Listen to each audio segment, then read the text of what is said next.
আজকে দেখা গেছে আমাদের স্যাম্পলস ইন ইংলিশ, আমরা যে অনেক স্টুডেন্টরা লিখি স্যাম্পলসগুলি আমরা হয়তো জানি না, অনেকে জানি না যে স্যাম্পলসগুলির নাম কি, বা এগুলির স্যাম্পলগুলি আমার নাম জানি না। তো আজকে আমি দেখাবো স্যাম্পল ইন ইংলিশ, ঠিক আছে?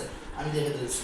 প্রথম লেখা আছে প্যারেন্থিস। প্যারেন্থিসটা আমরা দেখি যে কিরকম। প্যারেন্থিসের ব্র্যাকেট, প্যারেন্থিস হচ্ছে ব্র্যাকেট, এই ব্র্যাকেটের নাম হচ্ছে প্যারেন্থিস, ঠিক আছে? আর নট ইকুয়াল যে হয়েছে যাইছে না এরকম, আমরা যখন লিখি তখন হচ্ছে নট ইকুয়াল, ঠিক আছে? হচ্ছে নট ইকুয়াল। আর সাম হচ্ছে যাইছে না আমাদের এমটা, এই যে এম, এম এর মতন দেখতে, এটা হচ্ছে উল্টা, ঠিক আছে?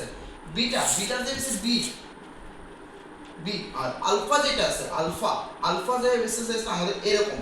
আর ইন্টিগ্রেল, ইন্টিগ্রেল হচ্ছে আমাদের এরকম এফ এর মতো, ঠিক আছে? এটা এফ এর মতনই দেখতে লাগে। আর এটা হচ্ছে অ্যান্টিসেট, অ্যান্টিসেট হচ্ছে এরকম জিরো থেকে ক্রসের মতন আছে উপরে, ঠিক আছে? আর বিকজটা হচ্ছে আমাদের এরকম, এটা ফোটার নিচে একটা ফোটা, ঠিক আছে? আর দেয়ার ফোরটা হচ্ছে এরকম, ঠিক আছে? আমরা সুতরাং এর মতন। আর ইনফিনিটিভ হচ্ছে এরকম।